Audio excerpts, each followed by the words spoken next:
Vamos todo lo que corresponde a lo que es el sector primario, ¿no?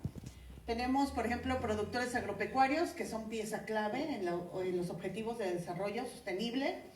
El 19% de los hogares mexicanos dependen económica de manera directa o indirecta de este sector. La mitad de la población rural se encuentra en situación de pobreza y requiere programas de apoyo.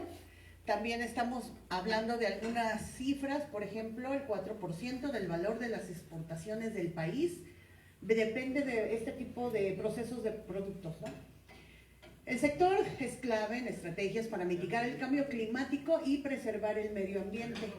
Por cierto, si no se acuerdan, pues andamos cerca, yo soy bióloga de profesión, o sea que por ahí andamos, ¿no? Para preservar el recurso hídrico es fundamental atender la agricultura debido a su alto y generalmente ineficiente consumo de agua. También hablamos de la conservación de animales. En este caso, plantas son fuertemente ligadas con la actividad agropecuaria, ya que su aspecto es muy importante en este país por la diversidad. Por último, el sector primario emplea el 12% de la población ocupada del país, el 12%. Vamos a hablar un poquito de la historia, porque fíjense, hace poco estaba estudiando para presentar un examen que no lo quería presentar, pero voy de metiche y me puse a estudiar, entonces descubrí algunas cosas de los censos agropecuarios, porque por ejemplo empezamos en 1930, 1940, 1950, 60, 70, pero hicimos un brinco del 70 al 81, por ejemplo. A partir del 81 se establece en la ley, donde en este caso se levanta cada 10 años en los años terminados en 1. Y vienen unos cambios que se empezaron a dar por ahí, y después del 81 empezamos la secuencia 91, y otra vez que se trunca. Lamentablemente en cuestiones del campo, se ha habido afectado por la cuestión presupuestal, y entonces después del 91 nos brincamos hasta el 2007 y de ahí hasta el 2022. ¿Qué pasó en esto? Bueno, pues que se hicieron otros proyectos. Yo en ese caso digo, no porque trabaja en INEGI, pero sí me doy cuenta que trata de ir cubriendo un poquito esas necesidades que se requieren de información. Entonces, después hizo encuestas para poder llenar, digamos, saber qué es lo que estaba pasando. Digo, sabemos que hay otras dependencias. Está Zagarpa, bueno, ahora les ponen otros nombres, pero finalmente es lo mismo, se dedican a la agricultura y ganadería, cuestiones forestales. Y ellos también tienen datos, pero no tienen datos como los que levanta el INEGI, a veces de manera como un poquito más puntual, ¿no? Entonces, aquí existen huecos, sin embargo, vamos a ver qué otras. Tenemos, por ejemplo, les decía que uno de los productos, por ejemplo, es lo de la ENA, y entonces es uno de los que empezó este proyecto una vez que no teníamos datos de levantamiento. Entonces se creó la ENA en el 2012, y de ahí se empezaron a hacer algunos proyectos. Miren, ustedes pueden ver en pantalla que tenemos 2000, empezamos después del brinco del 2007, que es agropecuario, tenemos 2011, 12, 13, 14, 15, 16, y por ejemplo, observen, también ha habido consultas públicas. No sé si ustedes alguna vez han entrado cuando hacen este tipo de consultas para saber qué es lo que quieren que pregunten. Las consultas públicas, por ejemplo, no nada más se hacen en cuestiones agropecuarias, sino se hacen para cualquier tipo de proyecto que tenga, que sea información de interés nacional, que necesite el país saber para poder tomar decisiones finalmente. Entonces tenemos, por ejemplo, de 16, 17, 18, 19, que fue la última ENA. Entonces estábamos hablando, imagínense, el brinco 2007, y ahí va la secuencia. Se hicieron 2 consultas públicas precisamente para saber qué podíamos hacer en este rubro, y así es como actualizamos. Ahora, después de esto, lo que hizo con el dato de la ENA, después de ese brinco estadístico, dice, se hizo continua y aporta estadísticas básicas y estructurales del sector agrícola y ganadero. Entonces tenemos, después de esto, ¿qué características se obtuvieron de la ENA, por ejemplo? Se pueden mejorar la toma de decisiones, es decir, ya vamos a tener elementos para poder hacerlo. Se pueden definir políticas públicas para el campo. Tenemos poder apoyar estudios en el sector agropecuario, porque por eso luego existen proyectos que lanzan para que ustedes o algunos otros sectores o personas que se dedican a hacer proyectos en este rubro puedan participar y tener elementos precisamente para construir esos proyectos, ¿no? Se proporciona a la sociedad en general información que le permita conocer características de las actividades agrícolas y ganaderas que se llevan a cabo en las áreas rurales del país. Agrónomos, voy a empezar de preguntona. ¿Cuántos municipios hay en Veracruz? Usted no, Inge. 212. A ver quién da más, quién da mano. 212. ¿Y cuántas localidades hay? Ya se las puse más difícil. Ya pregúntele a él. 3,000 y cacho. ¿Quién más? 700. 2,000 y pico. ¿Algún número más? ¿No?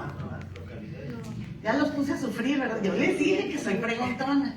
Bueno, tenemos que en el país no recuerdo ahorita el número, ¿sale? Pero por ejemplo son más de 2,000 y 2,500 más o menos municipios a nivel nacional. En el estado de Veracruz, como bien lo dijeron, son 212. Ahora, ¿cuántas localidades tiene el estado de Veracruz? Más o menos tiene alrededor de unas 26,000, aprox. ¿Cómo me dije? ¿Si estoy bien o no? Alrededor de 26,000. De esas 26,000, la siguiente pregunta, ¿qué habrá más? ¿Urbanas o rurales? ¿Cuántas? Ya les dije un dato. De esas 26,000, ¿como cuántas serán rurales? 20,000. 20,000. Casi le atinan. 20,000, ¿no? Inge, ¿cómo cuántas serán urbanas, Inge? 368. 386, ingeniero. Por eso me gusta la precisión de los del INEGI. Sí. Yo siempre digo que como 400, ¿no? Pero entonces quiere decir, imagínense el número total que resta para las cuestiones de las localidades rurales del país, ¿no? Entonces, claro, aquí hay una situación también. Podemos hablar de datos donde podemos decir, si yo hablo de la concentración de la población, ¿en dónde estará más concentrada la población? ¿Dónde hay más habitantes? Las ciudades. Pero tenemos mucho campo que trabajar, ¿no? Y ahí es donde suceden muchas cosas. Entonces la ENA, en este caso, dentro de las características, eso es lo que nos brinda para apoyar en la información que no tuvimos en su momento hasta antes del 2022. Siguiente proyecto. Este de manera personal, a mí me gusta mucho cuando lo conocí. Digo, a lo mejor a ustedes no, pero a mí sí. Pero yo sé que sí les va a gustar si no lo conocen. Se llama actualización del marco censal agropecuario. Este fue la base para poder levantar todo lo que había en el terreno, cómo se ordenó, todas las características generales que tiene, para poder hacer los levantamientos posteriores del 2022. Entonces, ¿qué es esto? ¿Qué es la actualización del marco censal agropecuario? 2016. Se realizó la actualización de este marco para conocer quién, dónde y qué se produce en México. Quiere decir que es a nivel nacional. En este proyecto se actualizó información de los terrenos rurales del país, ubicación geográfica, límites, tenencia, derechos y actividad principal, y en aquellos con actividad agropecuaria y forestal. Se obtuvo cuál es su cultivo principal, especie pecuaria y especie forestal. Quiere decir que existe una ficha para cada uno de los terrenos. En este caso tenemos ordenados de manera en áreas de control, y entonces vamos a contar con una ficha para cada uno de ellos.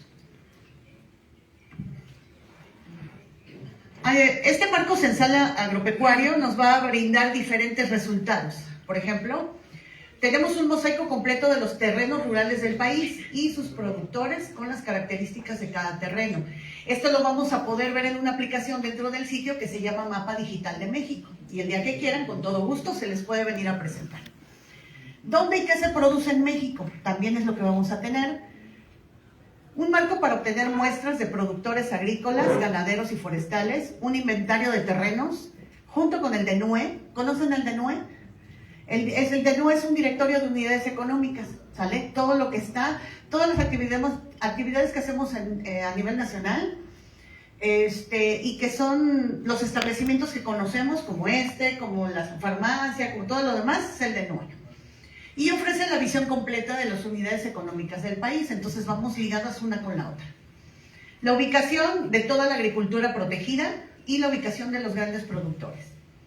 Se actualizaron los nombres de los dueños y productores de los terrenos con este proyecto, para lo cual se contó con el apoyo del informante con conocimiento de la zona y de un dispositivo de cómputo, DEM, que le llaman, que tenía integrada electrónicamente la información cartográfica, que es lo que hacen acá con el estimadísimo ingeniero en toda esa área que tiene que ver listados de productores y el cuestionario denominado la cédula de actualización de terrenos, que fue aplicado para recolectar toda la información. Ahora vamos con el censo agropecuario, el último. ¿Qué incluye? Si se dan cuenta, empecé un poquito de las encuestas y de ahí nos venimos para la parte cartográfica. Ahora vamos a ver lo más reciente, que fueron los datos. ¿Qué nos ofrece? Por ejemplo, tenemos una infraestructura estadística, información para estudios y evaluación, información de la geografía de la actividad agropecuaria, y vamos a tener información única. ¿Por qué? Porque además no se había levantado, hay cosas que no se habían hecho anteriormente. Información con altos niveles de desagregación con distintos enfoques. Ahorita van a ver todo lo que se levantó.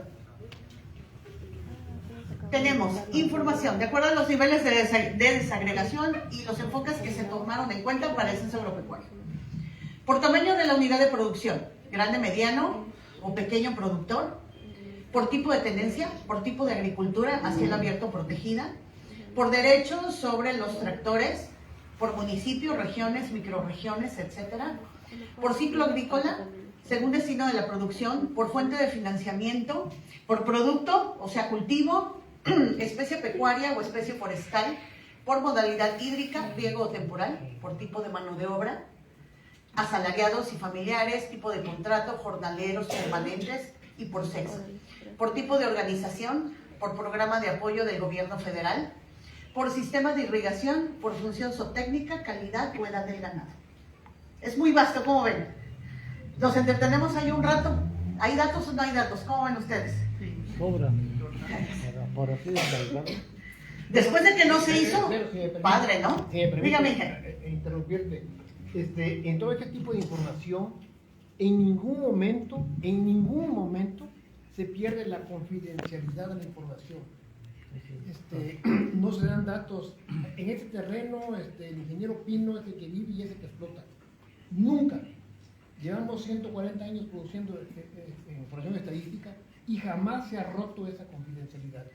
Luego dicen, es que la información agarran y se la pasan a Hacienda. No es cierto. No es cierto. A ninguna dependencia se le pasa esa información. Lo que se le pasa es la información que se publica, pero nunca se pierde la confidencialidad. Se respeta al máximo esa. Es lema. Perdón. No, está bien. De hecho, está muy bien que intervengan. Para mí eso me da mucho gusto porque además así yo veo que ponen atención, ¿no? Le agradezco, ingeniero. Efectivamente, toda la información es confidencial. Manejamos puros números, cifras absolutas, que luego yo sé, que en algún momento también me pasó. Luego yo quisiera ver el rollito, ¿no? Que alguien me explique lo que dice ahí, pero el INEGI son puras cifras, ¿no? Sin embargo, a veces con lo que se hace cartográficamente se pueden entender otras cosas, ¿no? Son como dos perspectivas diferentes, los tablas y lo que tenemos representado mediante lo que son los mapas, ¿no? Bueno, tenemos entonces que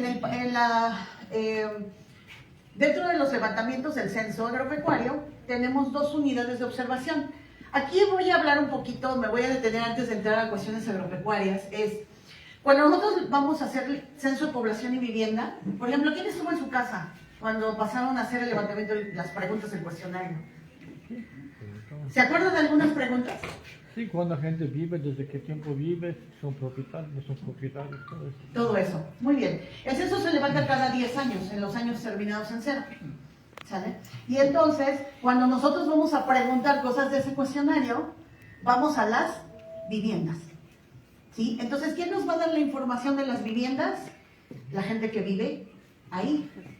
Entonces, quiere decir que cuando hablamos de la unidad de observación, en el caso de población y vivienda, lo hacemos en las casas donde vive la gente, el residente habitual, que así le denominamos, y la vivienda, que es ahí donde vamos a preguntar. Cuando hacemos el censo económico, por ejemplo, ¿a dónde vamos a preguntar cosas del censo económico? A los negocios locales. Nosotros les denominamos unidades de tipo fijo y semifijo, porque puede ser a lo mejor un localito como el que vende las papas. Voy a poner un ejemplo así nada más de rápido, como el que vende las papas aquí afuera, pero ese es semifijo, es decir, ahí está toda la vida, no se mueve, pero sí se levanta. ¿Cuál es el fijo? Como tiene paredes, techos, perfectamente bien armados, se levanta cada 5 años, en los años terminados en 4 y en 9. Tenemos otro censo que muy poca gente conoce, pero yo los invito a que lo consulten. Es el censo de gobierno. Los censos de gobierno se hacen directamente en las secretarías y a los municipios. Ellos nos tienen que brindar información acerca de su gestión y su desempeño. Qué hacen, con qué trabajan, qué resultados tienen y demás. ¿Vale? ¿Y qué pasa con el agropecuario? Bueno, en el caso del agropecuario, su unidad de observación son las unidades de producción agropecuaria y las unidades de producción forestal, que es ahí a donde vamos a hacer las preguntas. Entonces, por eso buscamos a los productores, a la gente que trabaja directamente aquí. Me vengo para acá para que no se vicie. Y vamos a ver, la unidad de producción agropecuaria es la unidad económica conformada por uno o más terrenos ubicados en el mismo municipio. Al menos en alguno de ellos se realizan actividades agropecuarias o forestales, bajo la administración de un mismo productor, con los mismos elementos de producción como equipo, maquinaria, vehículos y mano de obra. ¿Qué pasa con la unidad de producción forestal? Es la unidad económica conformada por uno o más terrenos, cubiertos de vegetación forestal como bosque o selva, entre otros tipos de vegetación, ubicados en una sola entidad federativa para aprovechar recursos forestales maderables y no maderables bajo el manejo de una misma administración y con los mismos elementos de producción como equipo, maquinaria, vehículos y manos de obra. Entonces, así es como nosotros levantamos la información cuando pasamos a hacer lo que es la actividad del censo. ¿Cómo ven? ¿Hasta aquí vamos bien? ¿Sí? Ahora vamos a ver cifras.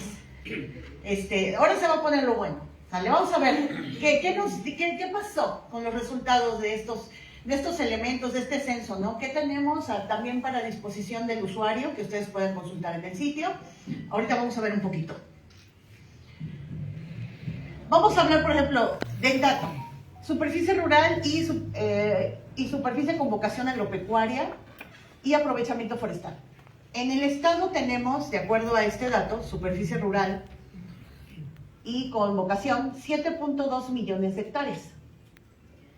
En el área rural estamos hablando que 6.9 millones de hectáreas, el resto es 0.3 millones. En cuestiones de uso o vocación agropecuaria corresponde a 5.8 millones, que es el 84.4% del área rural. Con aprovechamiento forestal corresponde 0.04 millones de hectáreas, o sea, el 0.6% del área rural. Y sin uso o vocación tenemos 1.03 millones de hectáreas que corresponden al 14.9. Ahí tenemos algunos datos. Inge.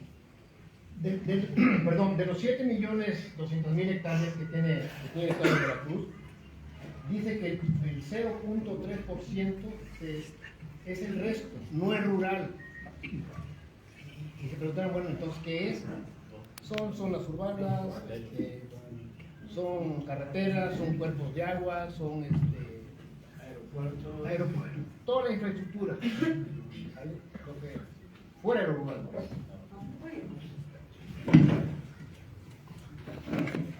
Ahora vamos a cambiarlo. Unidades de producción y superficie agrícola por tipo de unidad de producción. Tenemos unidades de producción agropecuaria y forestal, son un poquito más de 551,000. De estos equivale a una superficie agrícola de 2.7 aproximadamente. Ahora, las que están enfocadas a cuestiones agropecuarias activas, o sea, es decir, partiendo de 521, tienen 2.5 hectáreas de superficie agrícola. Las unidades de producción forestales equivalen a 91 y tienen 1.672 hectáreas, y finalmente agropecuaria en descanso, que son 29,000 y algo, 184,000 hectáreas de superficie agrícola. Ahí tenemos entonces la cifra inicial dividida. Entonces, para que ustedes más o menos puedan hacer ciertos cálculos, sale ya con estas cifras. A lo mejor a la primera se hace uno un poquito, bueno, ustedes son más expertos que yo en este tema, ¿sale? Pero a veces hay que ir revisando cifras de acuerdo a las tablas que vienen ahí. Nosotros aquí venimos como a presentar, digamos, un resumen, ¿sale? De lo que se levantó. Dije. Pero se preguntarán, ¿por qué tenemos 184,404 hectáreas agrícolas en descanso? ¿Qué ha pasado? Seamos realistas. ¿Qué ha pasado con el campo? No tenemos apoyos. La gente de campo se va sobreviviendo.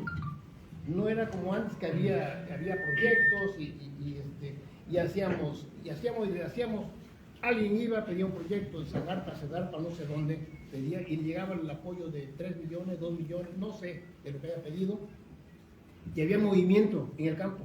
Él pedía el proyecto y contrataba gente, había movimiento.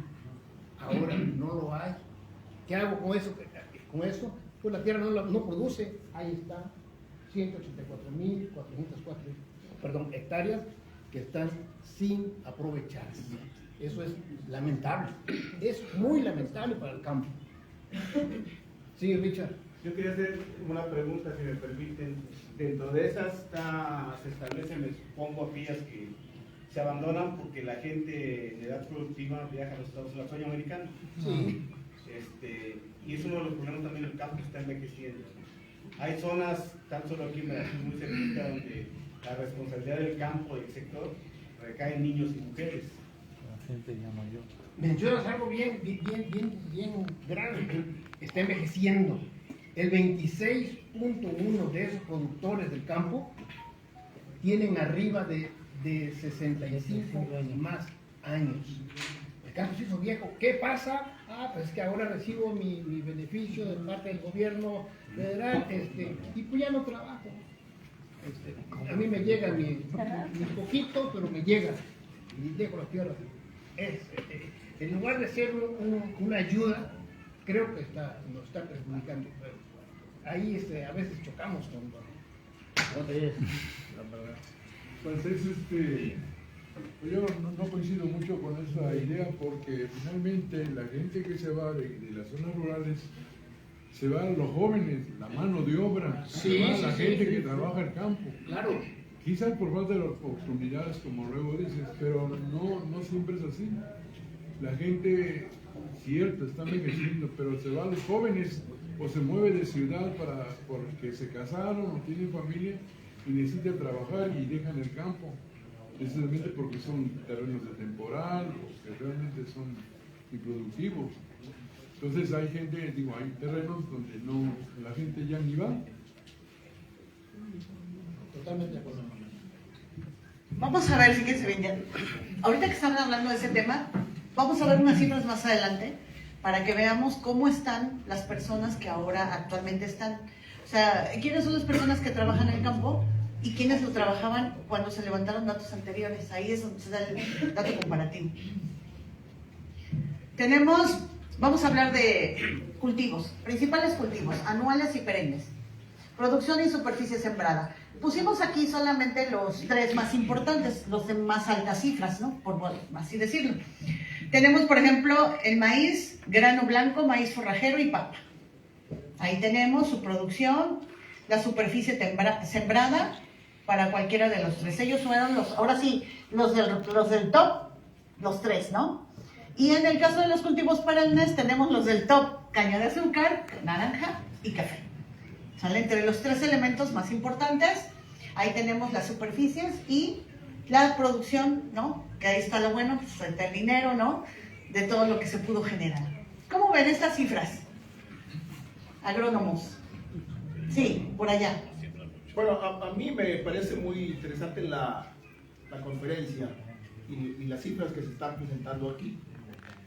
Es posible que para algunos de los que están aquí presentes sean solamente cifras, números, pero para quienes estamos en el sector agropecuario, en el sector oficial, por ejemplo, este tipo de información es muy valiosa porque permite tomar decisiones acerca de las políticas públicas que se pueden implementar para el campo,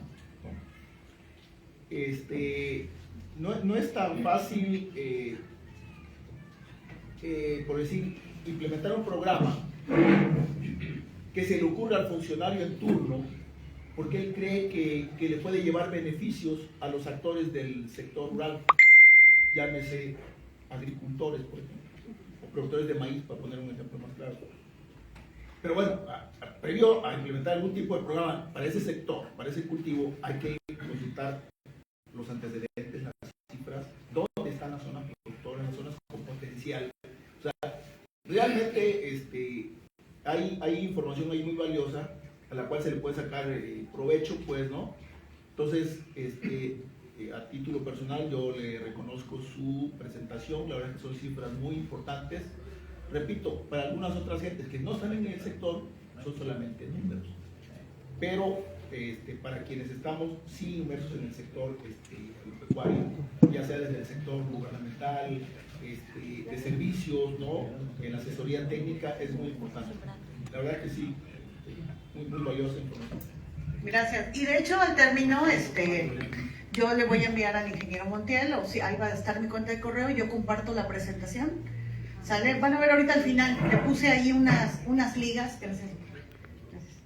Le puse unas ligas para que ustedes con la presentación puedan accesar a dónde está todo lo que yo referencié ahí. Así, adelante. Complementando el comentario del ingeniero anterior, no solo el gobierno usa estas cifras, los particulares obtienen mucha información de este tipo para proyectos estratégicos, a lo mejor combinado con gobierno, pero también para la empresa privada. Y la empresa privada es determinante en ese sentido. Quiero cifras lo más reales posible. Ese es el punto. Bien, muchas gracias. Sí, de hecho, imagínense, pues a veces necesitamos datos a nivel de localidad rural, ¿no? Y además a veces combinamos, o sea, no nada más la cuestión agropecuaria, sino también la parte de lo que obtenemos de población y vivienda, y entonces hay que hacer un cruce, ¿no? Porque finalmente, aunque haya productores, también hay otros que son beneficiados, ¿no? O perjudicados, según aplica el caso, ¿no? De todo esto, ¿no? Ahora cambiamos de tema. Sí, adelante. Una última observación. Yo veo, es preocupante para mí ver esos resultados, los rendimientos tan magros, porque si vemos, por ejemplo, el maíz, estamos hablando de 1,5 toneladas por hectárea promedio, y si vemos en café, estamos hablando de 2 toneladas por hectárea, ¿no? Entonces ahí la pregunta es, ¿qué es lo que pasa? ¿Dónde están los programas de asesoría técnica, de todo ese tipo de situaciones? Sí es preocupante. Yo tuve la fortuna o la experiencia de trabajar con una empresa cafetalera y obtuvimos, yo me quedé cuando el rendimiento promedio de café pergamino era 17 quintales por hectárea, y era el más bajo de todos los países productores. Yo en esa empresa donde estuve llegamos a sacar 90 quintales de pergamino por hectárea. Claro, alta densidad de siembra, 3 fertilizaciones por año y manejo adecuado, ¿no? Y sí es factible, ¿no? Porque los mismos productores de toda la vida me reclamaban y decían, ¿tú qué vas a saber? Digo, a ver, ni vamos a pelear. ¿Tú crees que una planta productiva de café 4º, 5º año me pueda dar 6 kilos promedio por planta? No, da más. Digo, no, yo nada más quiero 6 kilos por 4,000 plantas que tengo en una hectárea, son 24 toneladas. Una tonelada me da 4 quintales de pergamino, son 90 quintales. ¿Se puede o no se puede? Ah, pues es que no habíamos pensado, pues sí se puede. Yo sí veo que son rendimientos bajos, ¿no? Para todo lo que supuestamente se ha invertido en el campo y se ha preocupado con los programas de gobierno y todo eso. Yo quiero hacer un comentario en relación a lo que comenta nuestro amigo, creo que es colega. Miren, yo vi ese dato, pero no quise hacer ningún comentario porque seguramente el año agrícola se compone de los 2 ciclos, primavera, verano y otoño, invierno. Si uno quisiera, por ejemplo, consultar las cifras del año 2024, todavía no están disponibles porque el ciclo otoño-invierno del 24-25 todavía no se contabiliza. Entonces, lo más probable es que esos datos los hayan tomado solamente de un ciclo agrícola, ¿no? Y el promedio se va abajo, ¿no? Porque falta sumarle otro buen tanto de producción. El promedio oficial para el estado de Veracruz anda entre 2.8 y 3.2 toneladas por hectárea, ¿no? Oficial, con datos del CIAP, de SADE. Entonces, no es muy alto, pero sí es más alto que el que se reflejaría ahí si uno hace la aritmética de dividir la producción entre la superficie Claro. Pero bueno, es una Sí, es condición que de anual. hecho hay que considerar, acuérdense que hay una fecha de levantamiento. Estos son cifras Así es. 2020.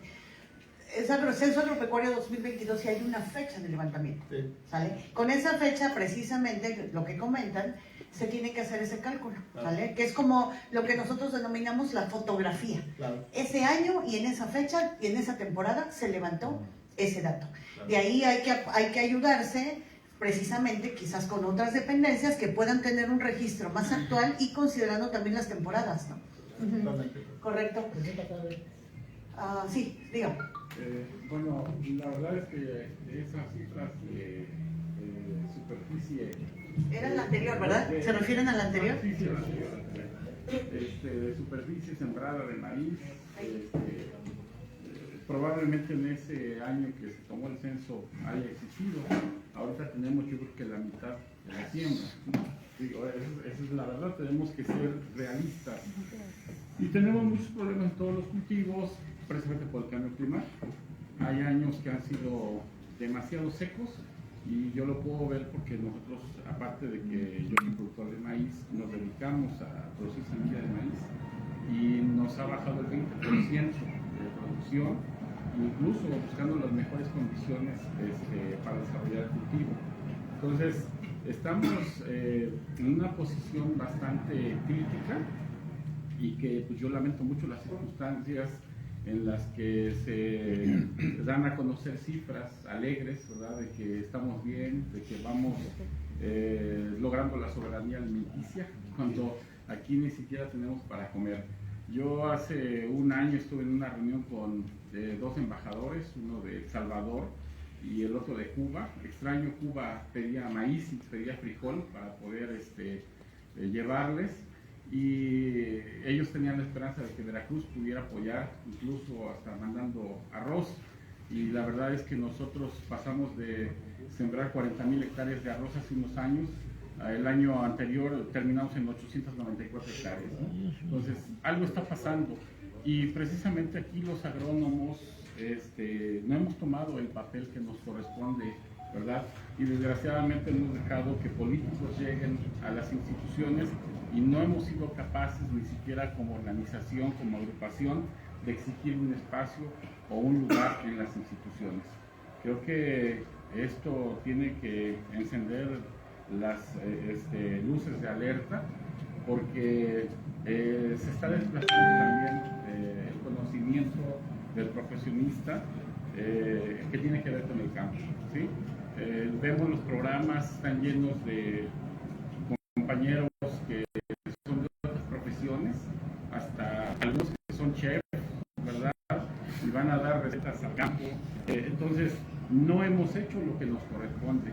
Yo creo que después de ver esto, de los análisis que son bien importantes, sí tenemos que hacer unos minutos de reflexión al final para saber también qué camino vamos a tomar, ¿no? Porque hemos sido muy pacientes, hemos permitido que los políticos decidan por nosotros y creo que ha sido un error muy grave, ¿sí? Agradezco de veras la información porque eso nos alimenta, nos nutre mucho y pues nos da pauta, ¿verdad? Para caminar y saber que no estamos equivocados, pero sí para que podamos imprimir un poquito de atención y velocidad aquí con respecto a lo que está pasando en el estado de Veracruz. Es correcto, y les agradezco sus comentarios, sus aportaciones. Ya ven que esto es toma de decisiones, ¿no? Finalmente, hay que verlo así, ¿no? Tenemos datos, podemos hacer comparaciones a través del tiempo, ver qué podemos hacer o qué implementar. Depende de lo que vayamos a trabajar cada quien, ¿no? Su perspectiva, qué es lo que ven en sus lugares, de donde vengan. Y entonces, bueno, pues ahí están los elementos, ¿no? Muchas gracias de verdad a todos, ¿no? Bueno, vamos a seguir con la cría de animales en unidades de producción y viviendas, las existencias por cabezas, ¿no? Tenemos, ahora sí aquí, nuevamente sacamos las cifras más altas, o sea que salieron con estos registros más altos. Tenemos a los bovinos, 2.7 cabezas de ganado, ¿no? Tenemos porcinos, 1.3, gallos, gallinas, pollos y pollitos, 43.8, ovinos 297,000 y pico, caprinos 64,000, colmenas 130,000. Y fíjense bien, vean en el de abajo el último renglón de lo que se trabaja también en las viviendas, ¿no? ¿Sale? De este tipo de animales o unidades de producción, lo que se va a trabajar también que están dentro de las casas. ¿Sale? Bueno, hasta yo tengo una gallina. Ahí tengo una. Y luego le digo que es mi gallina, es la feminazi. Pues no necesita gallo. Solita pone, ¿eh? Así. Y entonces, ahí está, nada más me quedé con una. También tengo algo ahí de espíritu. Entonces, bueno, ahí tenemos, vean ustedes las cifras. Y fíjense, algo bien importante. Todos los datos están a nivel de municipio. Yo ahorita les presenté generales, porque es el comparativo, para que ustedes observen a nivel estado, pero toda la información se desagrega a nivel de municipio.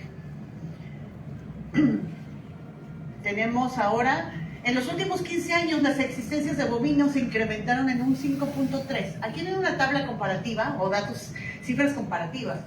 Tenemos del censo agropecuario, el último, 2007, ¿no?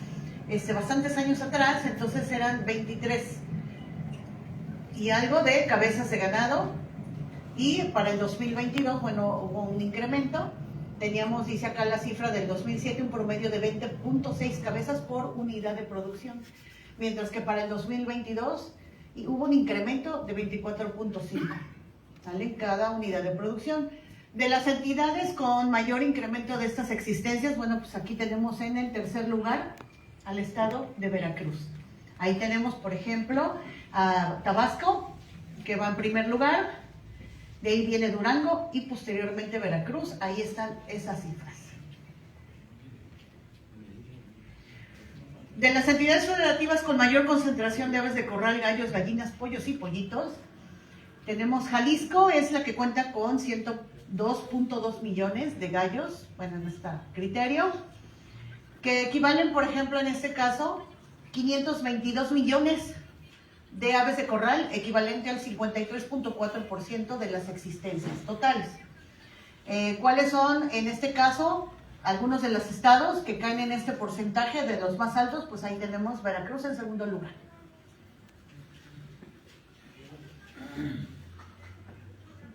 Para el caso de la concentración de colmenas, también tenemos ahí una representatividad de 1.6, y también aparece Veracruz en el tercer lugar, donde se concentran mayormente en la zona del sur, sureste y oriente del país.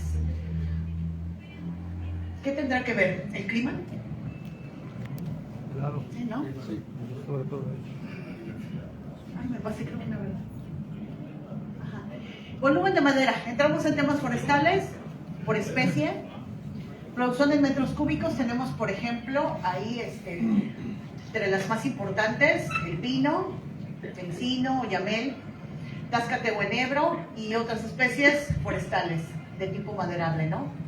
Ahí tenemos algunas cifras de su producción. Y de este tema también de repente es bien inquietante, ¿no? Porque existe mucho, ¿cómo le llaman? Como tráfico, y no se reporta, ¿no? Ya me tocó a mí trabajar alguna vez con alguna dependencia, donde llevaban precisamente este tipo de registros y se estaba tratando de llevar toda una secuencia histórica de cómo habían pasado, y que a veces no les avisaban, siendo la dependencia, pues no les avisaban que iban a sacar madera de algún tipo de terreno. Entonces, bueno, pues también ahí ocurren situaciones, ¿no? Respecto a esto. Respecto a la mano de obra, y aquí vamos a entrar en el tema que estaban comentando hace rato, un poquito. Tenemos una total de mano de obra de 3 millones y algo. Tenemos la cifra dividida entre hombres y mujeres. Ya vieron el número tan distante que existe entre uno y otro. Los hombres se dedican más a las actividades de lo que es el campo, el 90.7%, que las mujeres. En las mujeres representamos el 9.3%. Sí, o sea, entonces ahí hay una cifra muy disparada, ¿no? Ahora fíjense bien la que sigue. Las edades. Hace rato comentaban, ¿no? Pues que si los más grandes, los más chicos, ¿no? Los que si se fueron, no sé qué. Bueno, ahí tenemos el 26.1% de los y las productores tiene más de 65 años. ¿Sale? Y tenemos, en el caso de los mayores de 65 años, pues equivale al 26.1. Que tienen hasta 18 años es el 0.1%. Mayores de 18 hasta 45, el 26.4%. Y entre 45 y 65, o sea, antes de llegar a los que son los que prevalecen, es el 47.4%. ¿Sale? Entonces ahí tenemos las cifras por edades. Vamos a ver la siguiente lámina, pónganle atención. Nivel de escolaridad. ¿Cuántos de ustedes a lo mejor mandan a sus hijos a estudiar? A lo mejor han de tener hijos agrónomos, porque siguen los pasos. ¿Sale? Y a veces no cumplen, ¿no? Digo yo. Pues uno quiere que sigan los pasos, pero existen. ¿A poco no? Y digo, yo tengo la tierra y yo quiero que la trabaje, pero este muchacho no quiere. A él le gusta la electrónica, ¿no? Ah, mire, dice el señor que si a lo mejor por ahí va la cosa, ¿no? O decide ser biólogo y salió peor la cosa. Bueno, tenemos aquí, se observa un incremento en el nivel de escolaridad de las y los productores, aun cuando el nivel primaria siendo el predominante. Observen las tablas, esta que es como más, de color más tenue, es 2000, y la que es un poquito más de color fuerte es 2022. En 2007, miren la tabla de nivel primaria, 55.5. Para el 2022 baja ligeramente, sin embargo sigue estando predominando el nivel primaria. Y esos niveles primaria corresponden con la tabla anterior, que tienen más de 65 y más, posiblemente, ¿no? Tenemos, por ejemplo, aquí, sin estudios, en el 2007, 26.9, para el 2022, 15.3, pero observen el nivel secundaria y prepa. Porque a lo mejor ellos empezaron cuando eran niños, más chiquitos. Y entre el año, o a lo mejor no habían nacido, y ahí fueron incrementando, ¿no? Sí, adelante. Oiga, a ver, las dos barras de la derecha, de aquí para allá, ese es el nivel de gente que tenemos en este país sin estudios. ¿Está? No, que están dedicadas al campo. Ah, ok, o sea, del sector rural. Sí, por supuesto. Ok. Uh-huh. Sigue siendo alto, pues, de Por supuesto. Aunque sean del sector rural, 26, casi la cuarta parte de la población. Y aquí, por ejemplo, entran otras cifras, desde que están localizados en localidades rurales, que a lo mejor no tienen tan acceso a las escuelas, servicios educativos, o sea, que a lo mejor no tienen ni guías de comunicación. Entonces, se hace todo a lo mejor al INEGI no le toca hacer esa parte, el INEGI va a dar las cifras. A lo mejor a ustedes, si les interesa un tema como ese, tienen que ver todo lo que involucra para poder obtener una cifra. No, pero eso se hila con lo que yo comentaba hace un rato. O sea, la Secretaría de Educación Pública, del gobierno federal y los gobiernos de los estados, esas cifras, aunque sean del sector rural, pero si le suman, o si se saca el dato ya globalizado, de la gente sin estudios en el sector rural con la gente sin estudios del sector urbano, o de las áreas urbanas, a lo mejor baja un poquito, pues, ¿no? Pero sigue habiendo un porcentaje que para mí, a mí en lo personal, es preocupante. O sea, que en este país, en el siglo XXI, la 12ª economía del mundo, y lo presumimos en muchos foros, tengamos gente, aunque sea el 1%, el 2%, el 5%, no sé cuál sea, no tengo la menor idea, pero es preocupante, y esas cifras debieran preocupar a los gobiernos federal y estatales. Y eso que esta no es la de educación, ¿no? Esta nada más es la que involucra el campo. Sí, adelante. Fíjate que esta reflexión me lleva a mí a ver, nosotros que andamos en varias estructuras, en varios niveles, a comentarles que es increíble que hay jóvenes que están en la universidad no saben multiplicar. Aunado a esto, el éxito o no éxito de muchas instituciones. Quiero hablar 30 años atrás de la creación del IBEA, no sé si tenga más. Pero en 30 años se debe ver la diferencia entre la aplicación de un proyecto interesante. Ahorita no debería existir esto. Muchos nos admiramos porque realmente dejamos en evidencia que muchas instituciones para tal fin a funcionar. Bueno, y además, dirían, sin cuestión de meter cosas de ruido, además estamos en cambio de gobierno. Por ejemplo, para personas como yo, seguramente el ingeniero y otros compañeros que andan por ahí, es volver a empezar. O sea, todo lo que se había trabajado con ellos durante los anteriores, ahorita es volver a empezar, porque algunos no dan continuidad a lo que ya tienen hecho, ¿no? Y entonces, bueno, ahí entran otras situaciones, ¿no? Si sumamos los sin estudios con estudios, aumenta a casi 65%, ¿no? Entonces todavía es más preocupante porque el nivel sigue siendo demasiado bajo. Sí, muy bien. Y tiene que ver precisamente un poco eso con la siguiente lámina, cuestiones indígenas. Los que se consideran, fíjense bien, aquí voy a aclarar la pregunta, porque luego dicen, oye, pero es que son indígenas. No, nosotros nos enfocamos sobre que ellos nos dicen, si me considero o no me considero, ¿sale? O en el caso, por ejemplo, de población y vivienda, se pregunta si son hablantes de lengua indígena o no. No si son indígenas, eso no nos corresponde a nosotros, es en función de la pregunta. En este caso, si se consideran, también viene otra pregunta, por ejemplo, en cuestiones de población, que se llama la de los afroamericanos. ¿Te consideras o no? Y fíjense, fuimos a dar una plática, nos invitaron a El Coyolillo, ya ven que ahí es donde está, ahí están concentrados, bueno, más o menos esa zona, ¿no? Y hay gente que, se lo digo con todo respeto, porque estuvimos ahí con varios adultos y niños y demás, estuvo muy bonita el evento y llenísimo, ¿no? Y así, y entonces, yo los veía chinitos, ¿no? Porque pues así son y el color de piel todo, ¿no? Y luego les preguntaban y decían, no, yo no. Y yo, bueno, pues es que cada quien, ¿no? Y por ejemplo, tengo una compañera que yo la veía y todo, y me llamaba la atención por su nombre, o sea, el nombre que ella tiene, y resulta que ella me platicó que es que su abuelo es afrodescendiente. Y por eso le pusieron ese nombre. Entonces, a raíz de ahí surgió todo esto. Y entonces va uno a las congregaciones a ver hacemos este tipo de presentaciones. Digo, este es enfocado al campo, pero allá les hacemos para ellos, ¿no? Para el tema que nos piden. Y bueno, nos encontramos con esto, por eso me gusta aclararlo. La pregunta es, ¿te consideras? Entonces dice que el 42.9% de los productores y las productoras sí se consideran, ¿sale? De estos, si hablan algún tipo de lengua, el 56.42%, y los que no hablan, el 43.58%. Sin embargo, si se dan cuenta, es entre el 50 y 60, ¿no? Ahí andamos. Esas fueron algunas cifras, censo agropecuario 2022, para que se den una idea.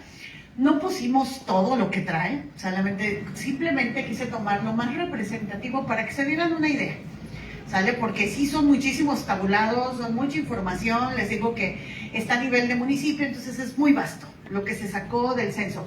Vamos a cambiar de producto. Les decía que viene el ANCA, que es se levantó en el 2016 y tiene que ver con los terrenos, las propiedades, denominan áreas de control. ¿Qué es lo que vamos a poder consultar en este producto? Este producto contiene mapas, se pueden hacer los mapas temáticos, incluso se le pueden meter a este tipo de... Donde están los terrenos, le podemos meter el clima, el tipo de uso de suelo y vegetación, la edafología, la geología.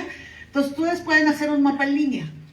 ¿Qué datos vamos a obtener de esta consulta Tenemos esto. La ficha va a contener la georreferencia del terreno, datos de identificación del informante, datos del dueño del terreno, datos del productor, caracterización del terreno, tenencia, derechos, principal actividad, principal especie, agrícola, ganadero, forestal, tipo de instalación para la agricultura protegida y disponibilidad de agua, riego o temporal.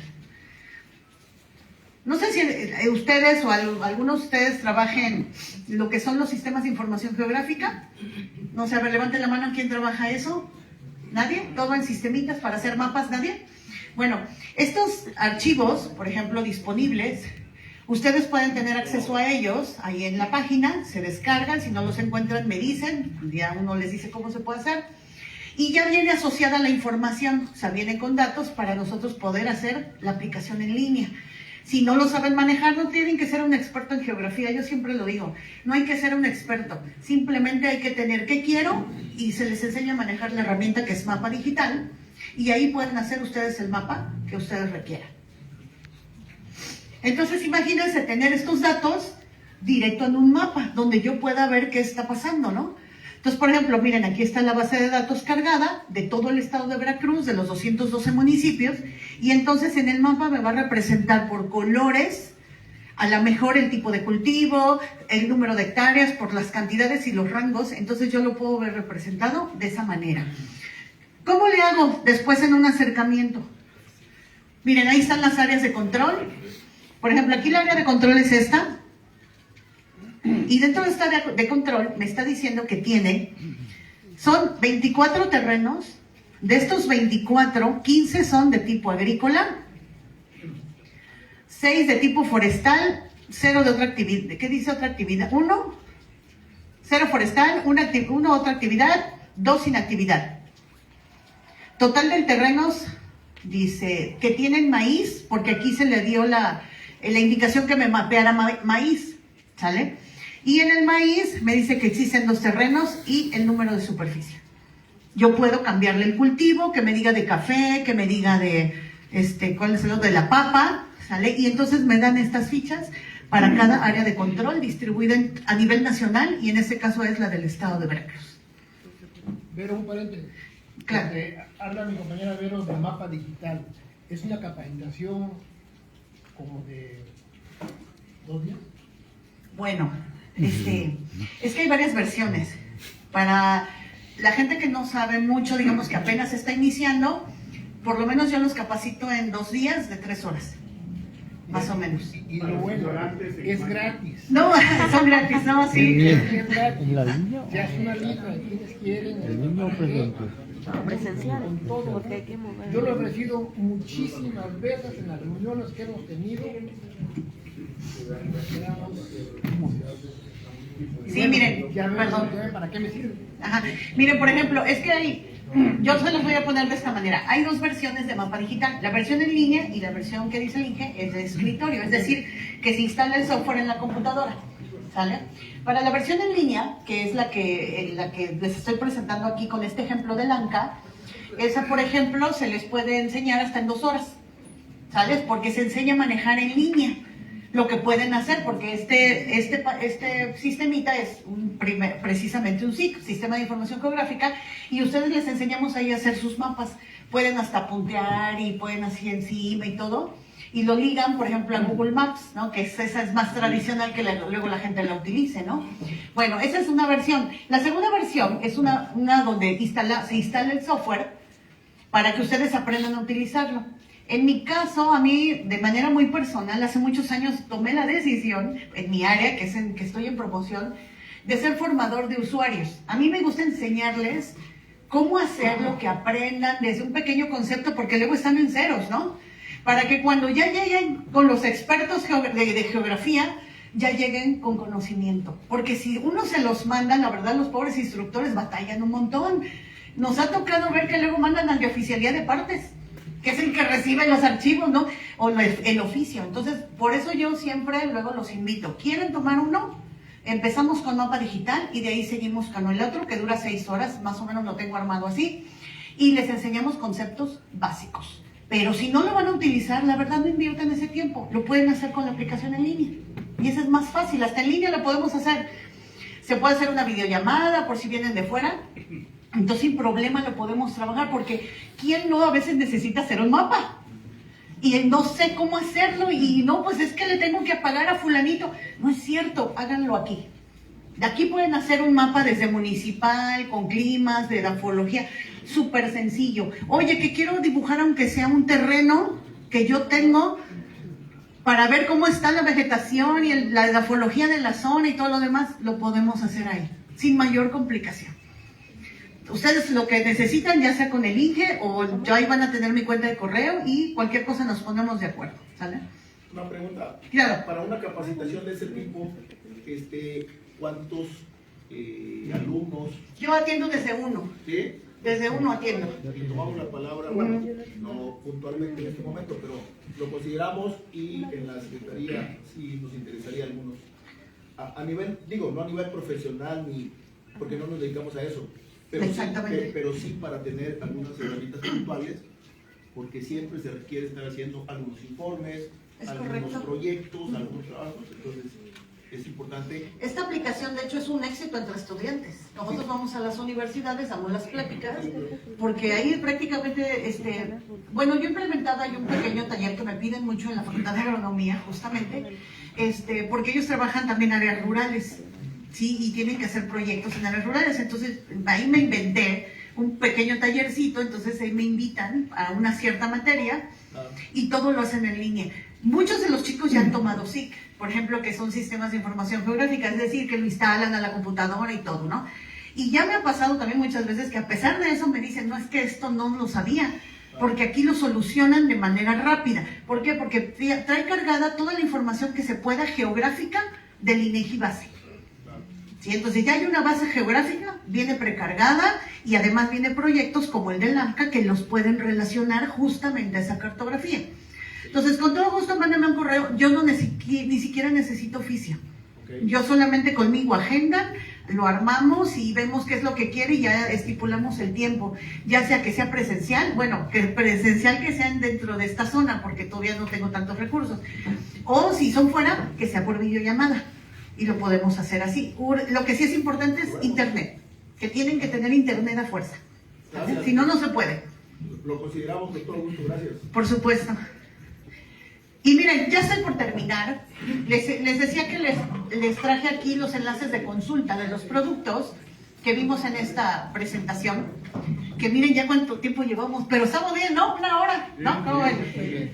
Tenemos para accesar al censo agropecuario, ahí les puse la liga.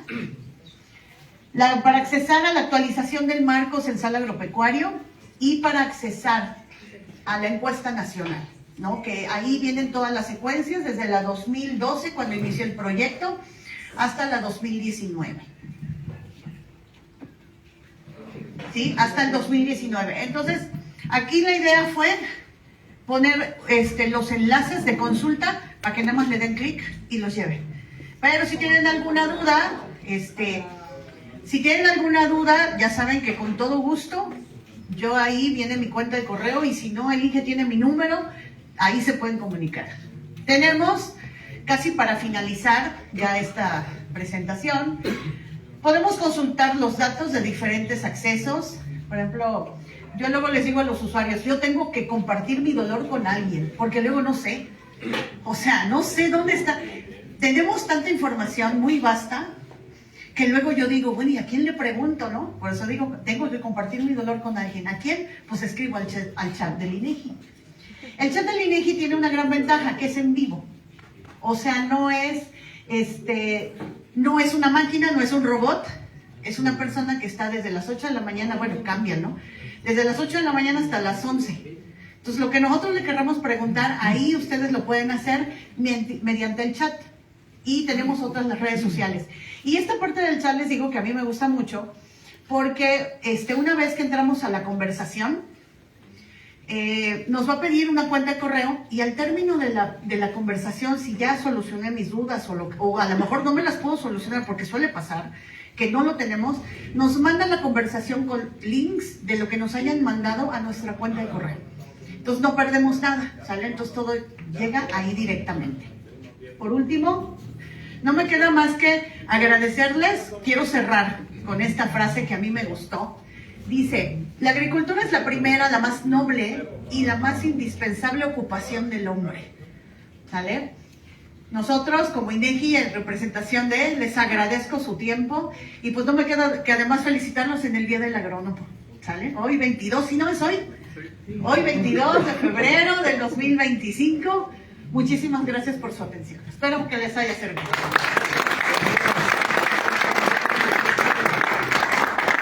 Espérenme que quieren preguntar algo.